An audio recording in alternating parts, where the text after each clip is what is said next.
Martiana dan rekan saya Arianda Karenina. Di video kali ini kami akan mewawancarai dua narasumber terkait implementasi tauhid di lingkup masyarakat. Mari kita simak videonya. Assalamualaikum warahmatullahi wabarakatuh. Waalaikumsalam warahmatullahi wabarakatuh. Ibu, perkenalkan, nama saya Priska Azam Martiana dari Universitas Hamka dan rekan saya Arianda Karenina, Bu. Nah, nama saya Maimunah, saya Ibu RT 001 RW 05 Kelurahan Susukan. Mewawancarai ya, Bu. Ya, silakan. Sebenarnya perkenalkan diri dulu, Bu, seperti umur, Oh ya, jabatan. ya. Nama saya Maimunah, usia saya saat ini 58 tahun. Jabatan saya sebagai Ketua PKK Unit RT 001 RW 05. Saya istrinya Pak RT, jadi mewakili Pak RT juga di sini. Lanjut ke pertanyaannya ya, Bu. Ya, silakan. Selaku Ketua RT Bapak RT, bentuk kegiatan apa saja yang umum dilakukan oleh lingkungan di masyarakat ini? Untuk kegiatan secara umumnya banyak ya. Untuk keagamaan di sini kita ada majelis taklim, ada pengajian anak-anak, remaja dan juga pemuda. Tapi kalau pengajian bapak-bapak ini karena di bawah itu ada dua musola dan satu masjid yang sudah berdiri lebih dahulu, jadi untuk bapak-bapak di sini tidak ada. Ya, jadi karena udah jadwalnya tuh udah padat yang di bawah gitu. Kalau untuk majelis taklim itu diadakannya setiap seminggu sekali atau sebulan sekali gitu? Kalau anak-anak itu setiap hari. Jadi untuk anak-anak yang usia jadi ada beberapa sesi ya gitu. Jadi ada yang ba'da asar, ada yang ba'da maghrib. Nah, kemudian kalau untuk remaja dan pemuda itu ba'da isya. Kemudian kalau ibu-ibu setiap malam Jumat itu. Ya, ibu-ibu malam Jumat. Kalau di bidang sosialnya itu ada kayak ronda atau yang lain-lainnya gitu, Bu? Oh, kalau untuk sosial, kalau Siskamling saat ini tidak ada. Cuma ada memang ada bagian keamanan sendiri ya, tapi bekerja sama juga dengan masyarakat, tapi tidak rutin dilakukan gitu. Jadi pada saat-saat tertentu aja di mana misalnya ada kondisi agak rawan atau apa gitu ya. Kemudian ada juga PKK di sini banyak sekali kegiatannya. Di antaranya ada taman. Kemudian kita juga di sini mengumpulkan limbah minyak jelantah, limbah minyak jelantah. Kemudian kita juga di sini udah pilah sampah, tapi baru satu jenis aja ya Mbak, cuma kertas sama plastik. Yang limbah lainnya kita belum olah, hanya ya sebagian kecil aja itu yang misalnya kayak sampah pisang atau apa. Nah, itu dijadikan pupuk kompos gitu ya. Itu terus kalau ada juga kegiatan kesehatan, posyandu balita, posyandu lansia, ada posbindu juga. Kemudian juga ada banyak kegiatannya banyak di sini ibu. Kalau bapak-bapaknya kerja bakti gitu ya, gitu di sini. Nah, itu kerja baktinya diadakannya sebulan sekali kah atau gimana? Nggak rutin, saat dibutuhkan aja. Ya, saat dibutuhkan aja kita adakan kerja bakti. Selanjutnya, Bu, apa motivasi Ibu selaku Ibu RT untuk membentuk dan mendukung kegiatan tersebut? Pertama, tentu aja itu kewajiban sebagai pemimpin masyarakat. Kita harus memotivasi atau menggerakkan warga ya untuk melakukan kegiatan itu. Kemudian selain itu adalah salah satu ajang untuk kita bersilaturahmi gitu ya. Kemudian juga menambah kegiatan masyarakat, terutama yang bisa menambah atau menaikkan pendapatan masyarakat gitu. Sama tentu aja kalau keagamaan, kalau kita istilahnya agamanya bagus, insya Allah kan tingkah laku bagus, sifat bagus, ya semuanya juga akan bagus juga. Bisa ceritakan sedikit Bu awal mulanya kayak terbentuknya pengajiannya terus TPA-nya gitu Bu? Oh iya, kalau pengajian ibu-ibu itu udah sejak lama gitu ya. Kemudian kalau pengajian anak-anak, alhamdulillah di sini Bapak Ustadznya kan stay di sini Mbak, ada ini ada tempat tinggalnya di sini. Jadi alhamdulillah jadi anak-anak bisa rutin gitu ininya. Jadi nggak usah nyari ustadz kemana-mana gitu ya, itu dia ininya. Jadi kalau pengajian anak-anak itu ya udah lama juga ya, dari generasi ke generasi. Begitu juga dengan kumpulan pemudanya, dan di sini yang paling aktif adalah pengajian remaja dan pemudanya. Di sini semua yang menggerakkan adalah pemuda. Iya. Ada nggak sih Bu rintangan yang dihadapi dalam menjalankan kegiatan tersebut? Rintangan yang secara yang berat gitu sih nggak ada. Paling ya kadang-kadang moodnya ya, namanya anak-anak remaja gitu kan, kadang-kadang turun naik gitu. Nah itu jadi pada saat mereka turun ya itu kita perlu memotivasi lagi mereka gitu kan, menggerakkan gitu. Sama paling karena kondisi ekonomi warga sekitar sini istilahnya menengah ke bawah ya, itu ya paling ya yang agak kurang itu dukungan finansial aja. Kalau yang lainnya alhamdulillah. Tapi ini kita udah ada gerakan lagi namanya kampung sedekah. Kampung sedekah. Jadi warga itu kita kasih kenceleng.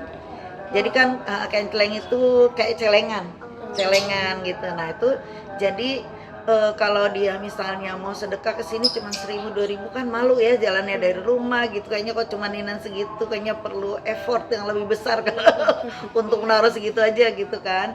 Nah akhirnya kita kasih kencelengan ke tiap keluarga di rumah, bahkan ada yang satu keluarga ada yang minta 4, ada yang minta 3 kencelengannya, jadi mereka nyelengin masing-masing itu 500, 1.000, 2.000, 5.000, atau bahkan kadang-kadang ada yang 100-200 rupiah itu kan bisa dia masukin di situ ya.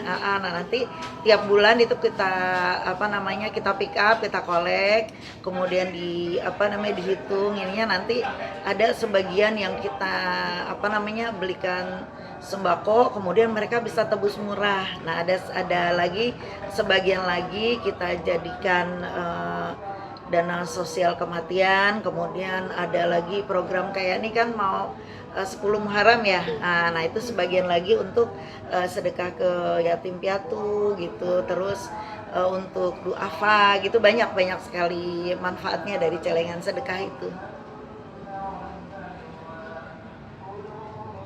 Kalau rintangan yang misalnya kalau kerja bakti Bu, ada warga yang tidak mau ikut kerja bakti, itu gimana? Itu Apakah enggak, kita nggak bisa memaksakan ya, karena itu kegiatan sosial di mana orang bisa datang, bisa juga enggak, tergantung kesadaran sosialnya mereka gitu kan. Kalau mereka memang punya kesadaran sosial yang tinggi, pasti mereka datang. Selain untuk silaturahmi juga kan kegiatan itu juga bisa untuk kayak piknik sederhana ya. Bisa kita bahagiakan, bercanda gitu, ketemu makan bareng walaupun sederhana, cuman sayur asem, ikan asin, sambal. Tetap itu membuat kebahagiaan tersendiri gitu ya. Nah kalau orang yang kesadaran sosialnya tinggi, yang suka bergaul, itu insya Allah datang. Tapi kan ya orang sekarang udah banyak yang selfish ya, yang sendiri-sendiri gitu kan, nggak kurang begitu sama lingkungan gitu ya. Tapi kita tetap woro-woro lewat pengeras suara gitu kan. Kemudian kita juga ada grup apa namanya WhatsApp kan, WhatsApp warga. Nah itu kita informasikan dari situ aja gitu. Kadang-kadang ya kita ini aja nih, kita bukan kerja bakti yang kita tonjolkan di situ. Yuk makan siang bareng gitu iniannya. Nah nggak tuh ya di sini kerja bakti dulu. Kayak gitu ya, ya bagaimana apa namanya taktiknya lah gitu untuk itu supaya pada datang ya. Kalau misalnya solusinya Bu untuk kayak mengatasi warga yang seperti itu bagaimana? Yang bandel gitu ya. Bisa dibilangin.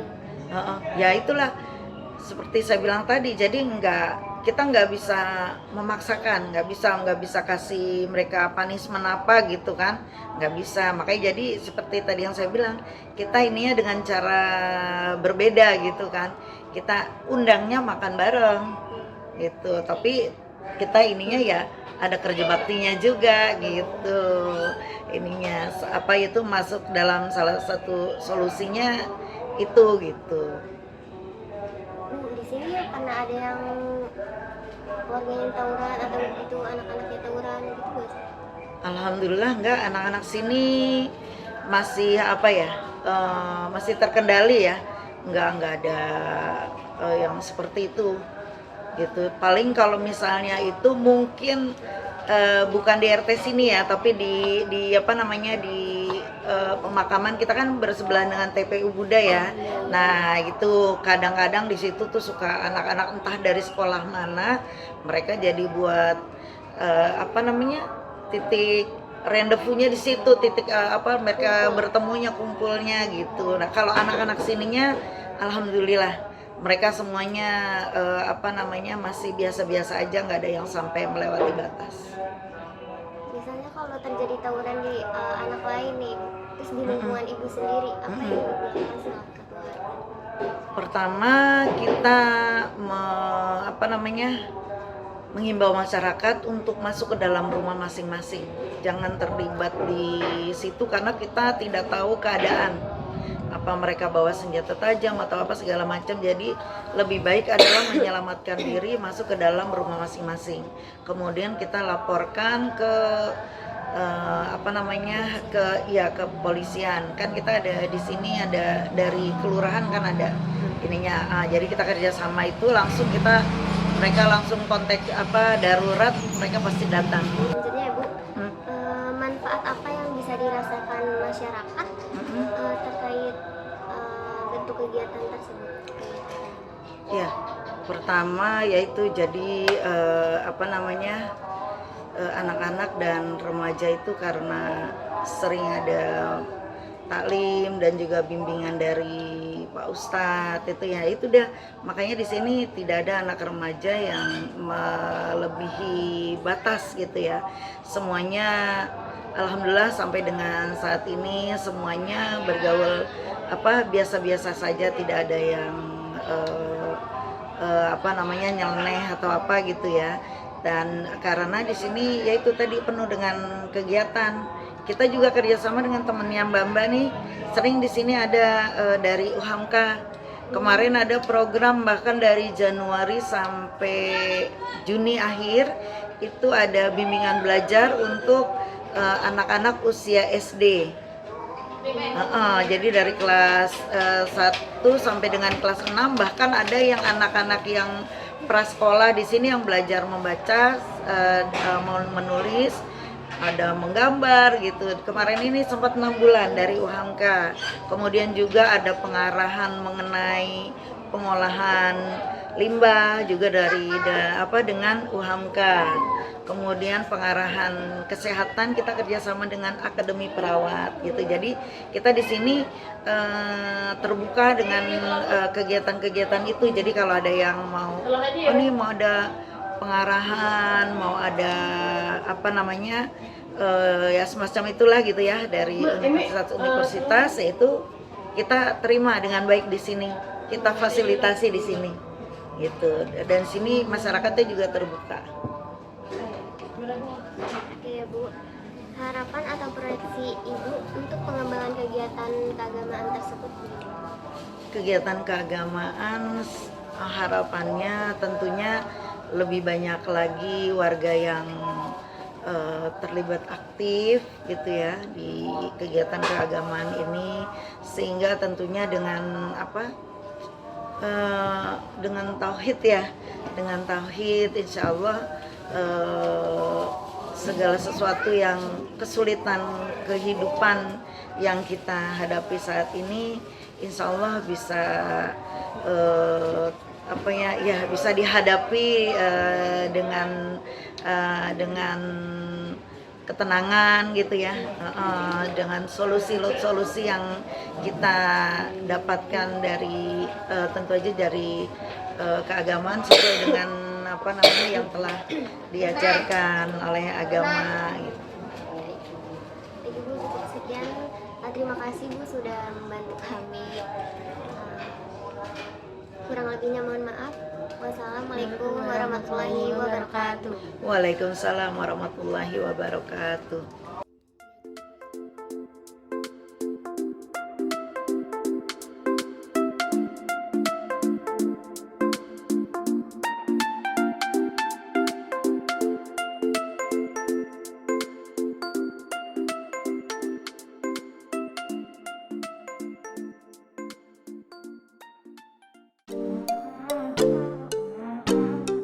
Assalamualaikum warahmatullahi wabarakatuh. Waalaikumsalam warahmatullahi wabarakatuh. Sebelumnya perkenalkan, nama saya Ariana Karenina dan rekan saya Rizka Jamatiana. Dan saya Ketua RT 09 RW 02 Kelurahan Rambutan, Kecamatan Ciracas. Sekarang umur berapa? Umur saya, nama saya Pak Sudanto, umur saya 60 tahun. Jabatannya Pak? Jabatan sebagai Ketua RT 009 RW 02 Kelurahan Rambutan, Kecamatan Ciracas, Jakarta Timur. Baik Pak, terima kasih sebelumnya. Selaku Ketua RT itu bentuk kegiatan apa saja sih Pak yang umum dilakukan oleh masyarakat di lingkungan RT Bapak?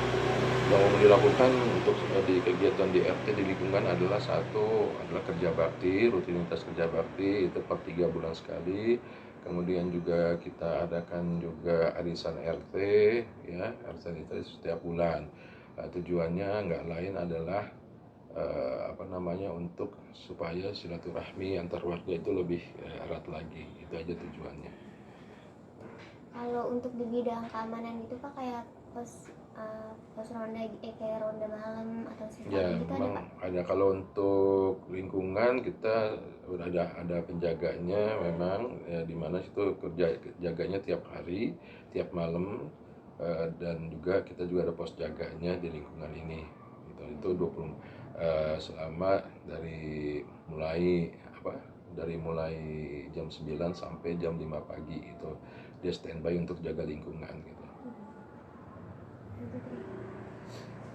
Motivasi Bapak untuk membentuk dan mendukung kegiatan tersebut tuh gimana Pak?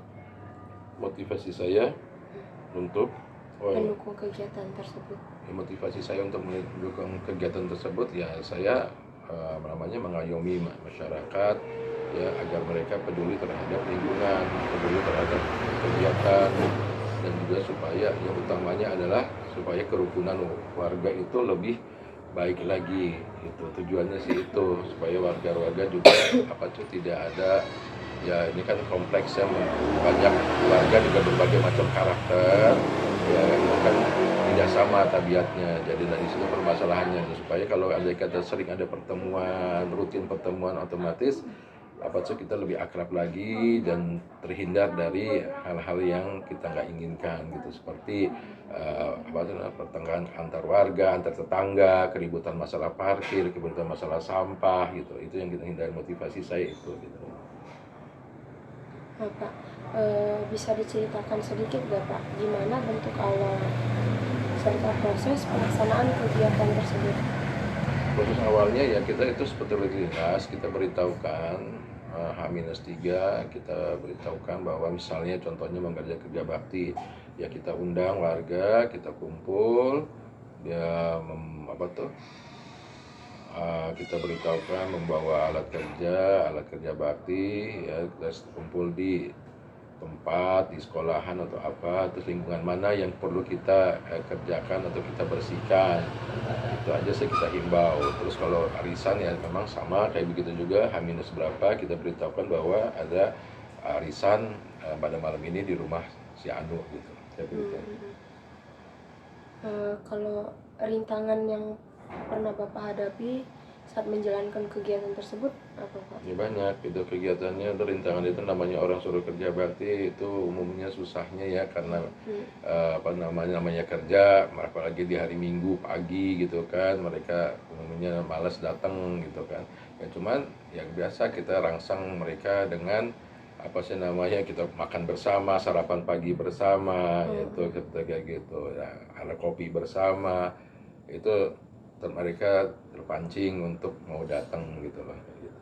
Ya, walaupun memang nggak semuanya, tapi sudah terkumpul 60%-nya aja udah bagus banget gitu. Misalnya kalau ada yang Mbak Mika benar-benar nggak mau ikut itu, ada punishment-nya atau hukuman atau Nggak ada gimana gitu, punishment Pak? sih, nggak ada ya, kita nggak boleh punishment warga, tapi cuma kita himbau aja ya kan, kita himbau aja supaya dia lebih peduli gitu kan, karena ini untuk kebersamaan.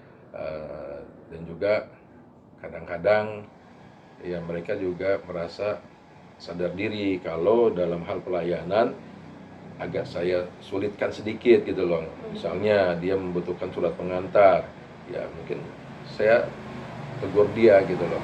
Saya tegur dia, pertama saya tidak, ini saya tunda dulu sehari, nah besoknya kan dia datang lagi tuh. Nah, baru saya tegur dia di situ bahwa tolong kalau ada kerja bakti, undangan arisan, ya tolong ikutlah gitu loh, supaya gitu. Saya himbau begitu.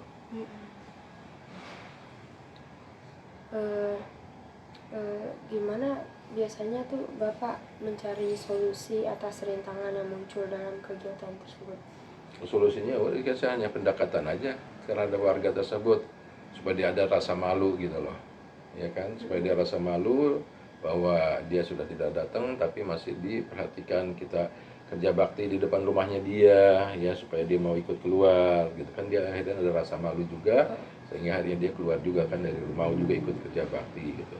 Nah, katakanlah dianya misalnya dia pergi, ya kita rapi-rapi depan rumahnya dia. Nah, begitu dia pulang kan bersih, oh kalau kerja bakti, nah, dia pasti ada punya rasa nggak enakan gitu. Nah, selanjutnya apakah ada contoh konkret di mana Bapak berhasil mengatasi rintangan tersebut? Gimana respon Bapak atas kejadian tersebut?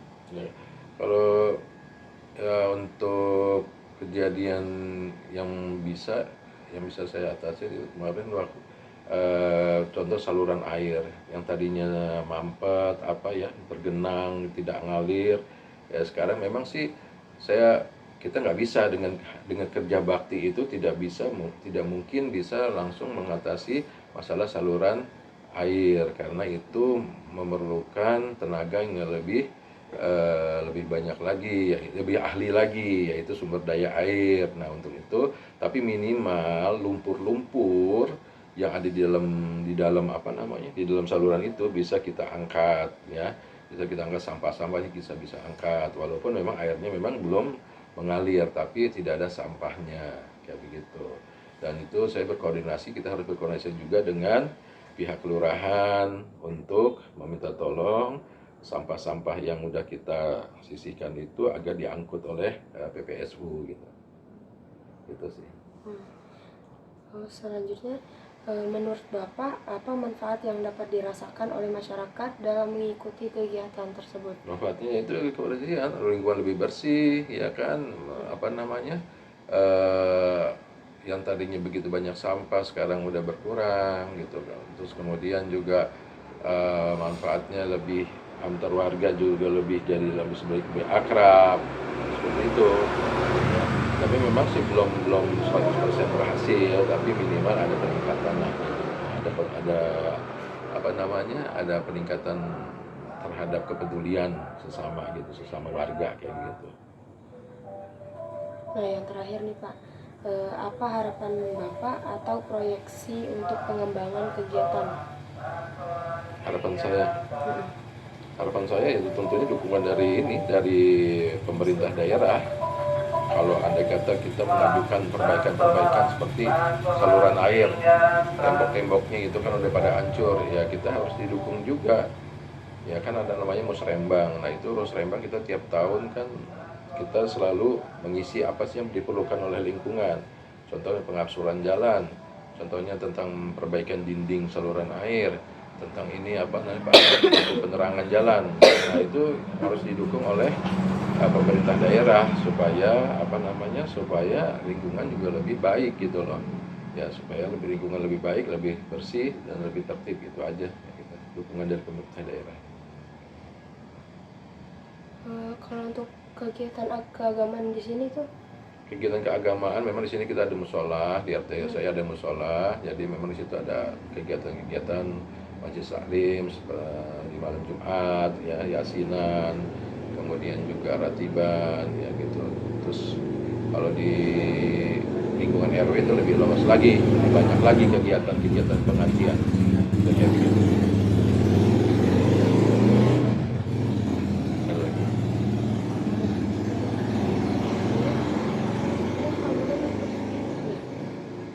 baik Pak, sekian pertanyaan dari kami. Ya, Mohon maaf ya Pak. ya sama-sama.